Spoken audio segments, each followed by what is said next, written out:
Okay, welcome everybody this week to my little 10-minute Tuesday style episode. This is being recorded in late April 23, and that means if you are on an Australian financial year, which of course many of our listeners are not, but if you are on an Australian financial year, you have a new financial year starting in 2 months, about 2 months.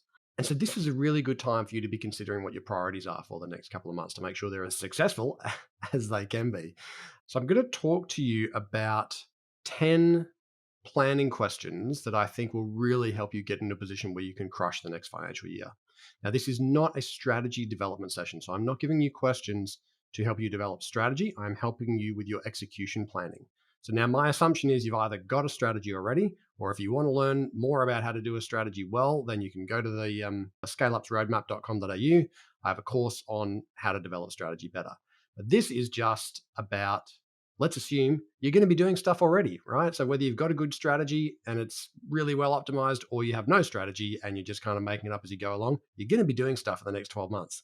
So I want to give you some questions that are going to help to make sure that you get the best possible inputs into your planning process so that you get the best possible outputs out of it. Because as we all know, the quality of your questions determines the quality of your answers. So you need to be making sure you ask good questions. And why in particular? Because one thing I always talk to my clients about, your entire team, whether it's 2 people or 100 people, they are going to spend their next 12 months focusing on the sort of projects and the pieces of work that come out of the answers to the questions that you ask annually when you set up your business plan for the year. So if you're going to set up your execution plan, we want to get your head in the game. So let me give you some questions. Now, before we do, a couple of mindset things. First of all, is you've got to remember that what got you to here won't necessarily get you to there. Like the reason we actually take time out every year and pause and reflect and adapt and then plan forwards is because the stuff that got you to where you are today may not be the things that you need in the future, which is why we need to step back. Second of all, you don't have to have all the answers. And that is the point of the questions I'm going to give you. This is about making sure you get good questions that ensure you get the right inputs, because you, I bet, are really good at assimilating a whole bunch of inputs and then making sense of them, creating some perspective and moving forward. That's what business owners tend to be really good at. But you've got to get the right inputs about your business performance, input from your team, input from your customers, input from the market. So I want to make sure that I've just prompted your thinking so that you get good inputs, and then hopefully we're going to get much better outputs. Okay, so first of all, we're going to do this almost in 3 stages. First, we need to gather learnings from the past. Then we're going to focus on the now, and then we're going to focus on the future. So question one, let's go into the past. What's happened in the last 12 months worth of performance? So the question is, have we performed in the last 12 months? How did you do operationally? How did you do financially? Did you hit your targets that you set? Did you blast through them, or did you fall short? What specifically did you miss or nail, and what do you need to learn from that? Capture that learning. Second, by the way, you might want to get a pen for this one because you've got 10 things to write down. I am doing a blog on my LinkedIn Scale Smart. So if you're not already following that, you can follow me on LinkedIn and you will get access to Scale Smart, which is a weekly blog that I push out through LinkedIn. Okay, question two. What's worked? What activities actually brought you some success last year? You need to think about the things that you need to keep doing and perhaps even amplify. So what things really worked, you want to make sure you don't lose focus on those things, and they perhaps even get amplified further. Perhaps you can build on top of them going into next year. Question three, though, is what didn't work? Which parts didn't work as expected? There was probably a whole bunch of things that you did that did not work out. Maybe things that actually you're still doing or your team is still doing that you need to stop immediately.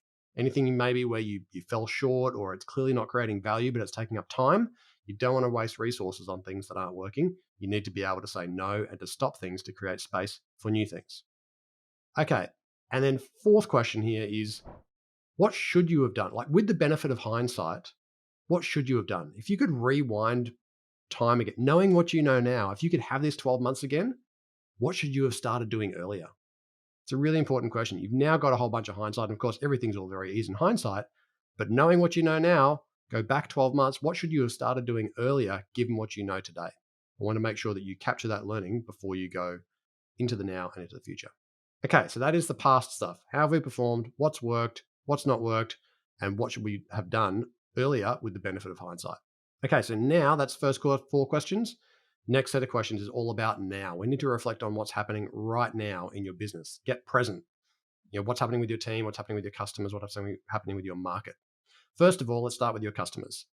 What are your customers telling you? And if you don't know, Call some customers. Get on the phone and speak to your customers.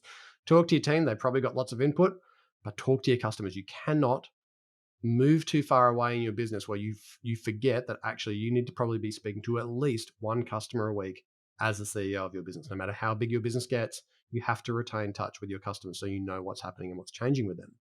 So what are they telling you? Is there, can you see an opportunity to deepen the relationship with them? Solve more problems for them.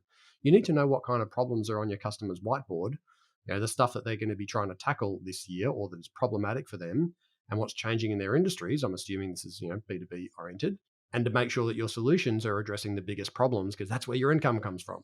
So you always have to start this process when you're thinking about right now with your customers.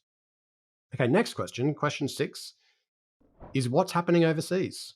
That's not a question that often people ask, and they forget that actually your industry exists in a whole bunch of other countries. What's happening in your overseas in your industry right now may be a really interesting indicator of things that it could become a trend in your market before others realize it. You've got to expand your field of vision. Get out there and look at what's happening outside your local market so you get some global context. You can always get some really interesting ideas. And by the way, I would strongly encourage you to reach out and connect with other similar business owners in your sector in other countries. Because if neither of you are doing international, you've got nothing to lose. You both stand a lot to learn from each other about what happens in your local market. Reach out and build a relationship. You'll be amazed at how open people will be to sharing what's going on in their business with you when there's clearly no competition between the pair of you.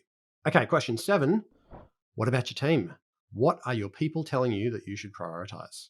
At least once a year, you need to be doing a deep employee engagement survey. I don't mean a, 1 to 10, how happy am I at work? It's not enough. You need something that's probably somewhere between 20 and 80 questions at least that gives you a depth of insight as to how their perspective on every element of your business, your leadership, your product, the quality, the teammates, their professional development, their salary, all of those things. You can find employee engagement, so just Google for them. I bet your ChatGPT can probably build you a great one.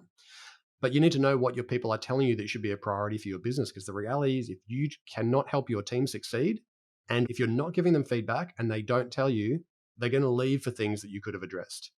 If they are giving you feedback and you do nothing with it, that's another reason for them to leave. You have to get the feedback and you have to make sure that you can assimilate that, figure out what the priorities are, and go back to your team and say, hey, I've heard you, and this is what I'm going to be doing about it. And this is what we're going to be doing about it as a business. You have to get good input before you do your execution planning about what is going to help your team succeed and what do they need from you.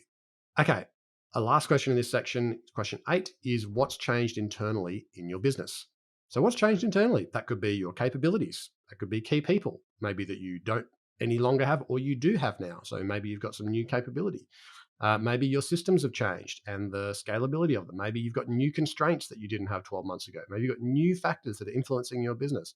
So what's changed internally in your business? Because in reality, that puts constraints and boundaries around what you can actually achieve next year. It's the frank and fearless reality. Yes, you can do new things that your team are not yet capable of, and you can stretch your team or you can acquire other talent. But the reality is you can come up with whatever execution priorities you like, but if your systems, your people, your capability, your resources are unable to achieve that, then you're going to have a big mismatch and everyone's going to feel like they're failing. So question is, what has changed internally in your business? What is the current state right now? Because it sets you up with a bit of context as to what can be possible. Okay, and now I'm only going to give you 2 questions for the future. So now let's talk about the future. Last 2 questions. What disruptive forces are happening or coming your way? Perhaps there are some new trends and some new disruptive factors. Maybe there's some things that you can see that are emerging already in your industry that you need to get closer to and understand better so that you can either take advantage of them and you can harness them, or you can think of ways to protect them by optimizing your, playing with bits of your business model. Because some of these trends could be super positive and be big tailwinds for you. Some of them could be headwinds for you. But if you put your head in the sand and you don't look out and forwards, and you can see some things starting to happen, but you're like, I'll just wait till that thing's like, a major thing. It's probably going to be too late. You're going to be getting impacted because somebody else is going to be focused on that thing and you could be left miles behind. So you do need to look out and go, what disruptive forces are happening or coming that I can see right now or that I think are going to be coming right now? By the way, you may get a bit of that insight from your little overseas market scan as well. Okay, and then finally, as I said, this is not a strategy development session, but you do need to be thinking about where do we want to be 3 years from now? Because you need to make sure that this business plan, when you step back and you look at the 12 months of priorities that you've just set up, you need to think about, is that going to be moving me towards the space that I want to own, that I can be uniquely great at in the next 3 years? As I said, this is not a strategy planning session, so we're not figuring out the really core planks of strategy and how to get there and optimizing our business model that we do in Scale Up's roadmap. This is an execution planning session. What am I going to prioritize for my team for the next 12 months? But you still need to be looking into the future to make sure that your execution priorities this year are leading you towards owning some white space in the medium term in your industry. You've got to look at this set of priorities and go, if we achieve this, so that's the 10 questions. And obviously the next question is, okay, what are you going to do about what are the execution priorities? So final questions are, what do we want to achieve over the next 12 months? And I would encourage you to break those down into objectives and key results. So objective might be a broader goal, like, we want to build a world-class sales and marketing infrastructure, and some key results, which are key deliverables that are aligned with that objective. Okay, we need to implement a new CRM, new marketing automation system, get a digital marketing manager, whatever it is. And then the second question there is, who's going to be accountable once you've drafted all of your objectives and key results for the year and you've got your little business plan? Who's going to be accountable for driving and reporting? Who's going to be the driving force and the reporting force behind each of those deliverables? If you have nobody accountable for driving them, you will get no momentum. It can't all be on your shoulders. You need to have people accountable. They don't have to do all the work. They need to be the one accountable for rallying the resources, managing it like a project, like a piece of work, getting other people involved, and making sure that it gets done in the timeline that you set out. That's where the transparency and accountability and leadership starts to lift. So my question, just to kind of go back one step there, is when you step back and look at this plan, what you need to be thinking about is this going to make me a better business or just a bigger one? If it is just full of slight incremental improvements, it's probably leading you towards being a bigger business. That is not going to necessarily make you a better business. So I really want you to reflect on that when you look back at this plan. Now, the way to make sure that you end up with a better business is to start with a strategy. But that's what Scale Up's Roadmap is about. If you want to look at Scale Up's Roadmap, I'd love to have you join me in a self-paced program or a cohort-based program. Just go to scaleupsroadmap.com.au and you can find out. Just drop your email there and we'll tell you all about it. It's not ready for launch yet, but it is coming soon. So I hope that is helpful for you in your setting up your planning for success this year. I would also love to hear about your favorite questions. So, jump onto the Scale Smart edition on the blog and pop it in there, or send me an email at sean@seansteele.com.au. I don't care how you find me on LinkedIn, send me a DM. I would love to hear what your favorite questions are when you're doing your annual planning exercise. Pretty much everybody does it in some way or shape or form, but I'd love to hear what your favorite planning questions are. Okay, go and get planning. Hope you enjoyed today, and I'll see you again next week.